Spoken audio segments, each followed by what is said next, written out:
गड भटकंतीची मला आवड आहे। आज ज्यांचं वर्ल्ड रेकॉर्ड आहे असे श्रमिकजी या ठिकाणी बसले आहेत, त्यांच्याच मार्गदर्शनाखाली अनेक त्यांचे ब्लॉग वाचून माझी भटकंती चालू असते। महाराष्ट्र आणि जवळपास भारताबाहेर 15 देशामध्ये मला गडांचा अभ्यास करायला भटकंतीसाठी जाण्याचा योग आला। नुकतंच मी अफगाणिस्तानलाही 18 दिवस होतो। आपल्या पानिपतच्या जी लढाई झाली त्याचा अभ्यास करण्यासाठी पानिपतच्या रिलेटेड जे काही डॉक्युमेंट्स होते ते आपल्या दप्तरामधले वेगळे आहेत आणि अब्दालीगडचं जे दप्तर आहे, अब्दालीगडचे जे पत्र आहेत, अब्दालीगडचं जे काही लिखाण आहे ते कलेक्ट करायसाठी मी अफगाणिस्तानला गेलो होतो। फार कठीण ते आहे अफगाण डायरी म्हणून, त्याच्याबद्दल मी लिहिलेलं आहे आणि पुस्तके त्याचं इंग्रजीमध्ये प्रकाशन होईल। तो खूप सारा मोठा चॅप्टर आहे। मग असे बोलताना मी सांगितलं की अफगाणिस्तानचे स्थानिकांचे विचार, तालिबान कडनं मिळालेली वागणूक, हा खूप सारा विषय मोठा आहे, 1-2 तास लागतील त्यासाठी। परंतु ही भटकंती करत असताना कुठेतरी आपली सह्याद्री नेहमी मनामध्ये असते। मेनी जडणघडण ती सह्याद्रीचीच झालेली आहे। आज एक चांगला दिवस आहे। कदाचित न्यासच्या व्यासपीठाला माहिती नसेल किंवा श्रमिक सरांना आणि सर्वजणांना माहितीच आहे, सुनील सरांना, परंतु या स्थानिक तुम्ही जे शिवप्रेमी आहेत त्यांना एक माहितीसाठी सांगतो की आज तारीख आहे 27 जानेवारी 2024। ह्याच दिवशी 27 जानेवारी 1658ला छत्रपती शिवाजी महाराजांनी तुमच्या पाठीमागचा जो गड आहे तो गड जिंकलेला होता। हे कमी जणांना माहिती असेल कदाचित।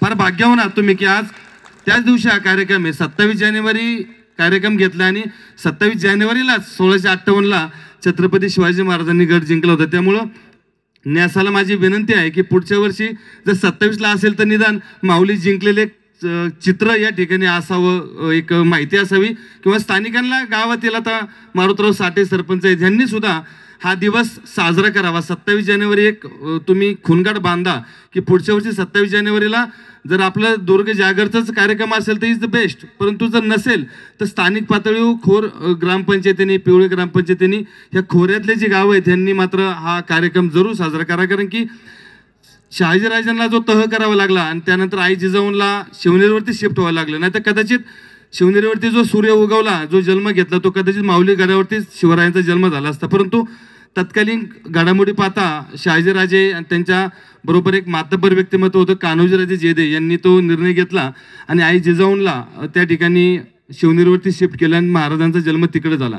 त्यामुळं तो मधला जो कालखंड झाला त्याच्यानंतर 1658ला छत्रपती शिवाजी महाराजांनी हा गड जिंकलाय। त्याच्यामुळं दरवर्षी निदान न्यासाला विनंती आहे की तो कार्यक्रम चांगला जोशात करावा, साखर वाटावी। कारण की श्रमिक सरांचं मी एकदम जवळचा मित्र असल्यामुळे मला चांगलं माहिती आहे की अनेक गडांवरती अनेक ठिकाणी मोहिमा चालू आहेत, दरवाजाचे कामं चालू आहेत, संवर्धनाचे काम चालू आहेत। अगदी या भारतात सगळ्यात मोठं संवर्धनाचा विषय म्हणजे राजगडावरची जी तोप जे त्याचे संवर्धन आता ते करतायत। त्यामुळे प्रत्येक गावात तिथला विजय दिन साजरा करतातच। तर सह्याद्री प्रतिष्ठानच्याच कार्यकर्त्यांना जर तुम्ही घेतलं तर निश्चितपणे अजून त्याचं स्वरूप हे मोठं स्वरूप होऊ शकतं असं मला वाटतंय। त्यामुळे निश्चित 27 जानेवारीला तुम्ही आहात आणि हा विजय स्तूप झाल्यानंतर तोंड गोड मात्र नक्कीच तुम्ही करून घ्या, कारण की मोठा भाग्यशाली दिवस आहे।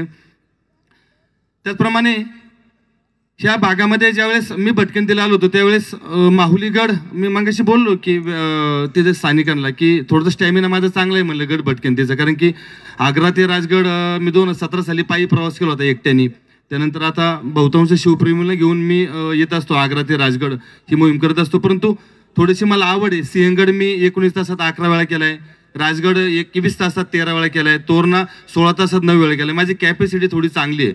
तर मी माहुली त्या बाजूने चढलो होतो शहापूरच्या बाजूने, तर मला 52 मिनिटं लागली होती। तर मला असं वाटलं, मी मागाशी म्हटलं की ही उंची पाहता मला साधारणतः 40 मिनिटं लागतील। तर एक मित्र होते माझे, नाही थोडा जास्त वेळ लागेल म्हणले की, परंतु मी पुढच्या वर्षी किंवा मला उद्याचा कार्यक्रम नसतं तर कदाचित मी 39 मिनिटात मी चढलो असतो, एवढं मला मात्र खात्री यायची। ती हाईट पाहता मला माहिती आहे मला किती वेळ लागेल त्याच्यावरती चढायला। त्यामुळं एक ऊर्जा ह्या सह्याद्रीमधून मिळत असते। एक फिटनेस चांगला राहण्यासाठी सुद्धा ह्याच कार्यक्रमामध्ये एक मी विनंती करतो न्यासाला की गड चढण्याची एक स्पर्धा ठेवा, कारण की आम्ही सिंहगड परिसरामध्ये काम करतो। सिंहगडच्या पायथ्यालाच गाव आहे राजगड, तोरणा परिसरामध्ये इंटरनॅशनल मॅरेथॉन सुद्धा आम्ही घेतो। SRT सिंहगड राजगड तोरणा आंतरराष्ट्रीय मॅरेथॉन असते ती।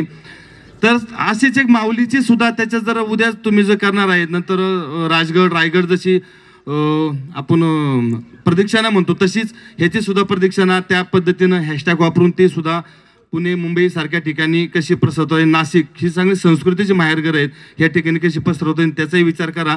आणि माहुली गड चढाई ही एक स्पर्धा जर भरवली तर निश्चित होईल. त्या स्पर्धेचं जे पहिलं क्रमांकाचं बक्षीस असेल ते निश्चितपणे मी देईल, कितीही बक्षीस असू द्या ते मी देईल, परंतु ते ठेवा, स्टॅमिना टिकवण्यासाठी ठेवा. कारण की बऱ्याच ठिकाणी बऱ्याच गडांच्या पायथ्याला बऱ्याच ठिकाणी सुद्धा काही काही तरुण आहेत की जे गडावरती सुद्धा गेले नाहीत. खूप ठिकाणी ते अनुभवलंय, म्हणजे माझ्यापेक्षा श्रमिक सरांनी खूप ठिकाणी अनुभवलं असेल, सौरभ सरांनी सुद्धा, की गावातीलच कितीतरी लोक असतात की जे गडावरती जात नाही, परंतु डिंगे मात्र खूप सांगतात आम्ही त्या गडाच्या पायथ्याला राहतो वगैरे, परंतु गडावरती जात नाही. त्याच्यामुळं त्यांना विविध आजार असतात.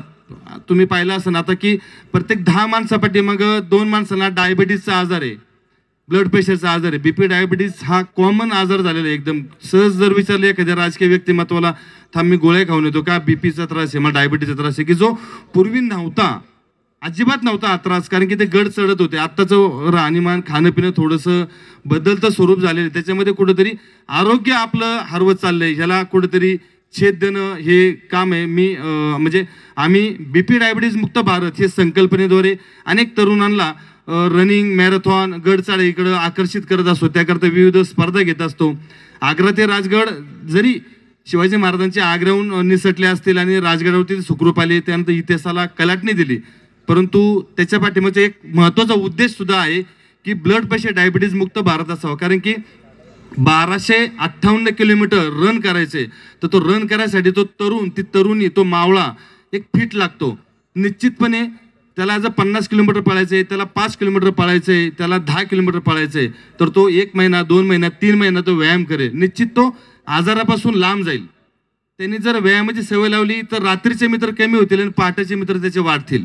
त्यामुळे कुठेतरी हा आजार जो एकदम खालच्या लेवलला आला, एकदम तो कॉमन लेवलला आला, आता सहजपणे बोलतो आपण बीपी डायबिटीस कॉमन झाले, वाळवी लागलेली आहे ती शरीराला, ही घालवण्यासाठी कुठेतरी आरोग्याकडं एक पावलं उचलली गेली पाहिजेत. आताच छत्रपती पुरस्कार विजेते या ठिकाणी थांबलेत, व्यासपीठावरती भाग्य आहेत, अशी ग्रेट व्यक्तिमत्व आहे. पुण्यामध्ये पण आहेत आमचे वसंत लिमये, असे फार मोजकी व्यक्तिमत्व आहेत की ज्यांनी सुळके वगैरे सर केलेले आहेत. आता त्यांनी मुंब्रा देवीच्या सुळकेवरती 2 दिवस काढले होते. तुम्ही त्यांच्याकडे शरीरयष्टी पहा, त्यांचा कसा फिटनेस आहे.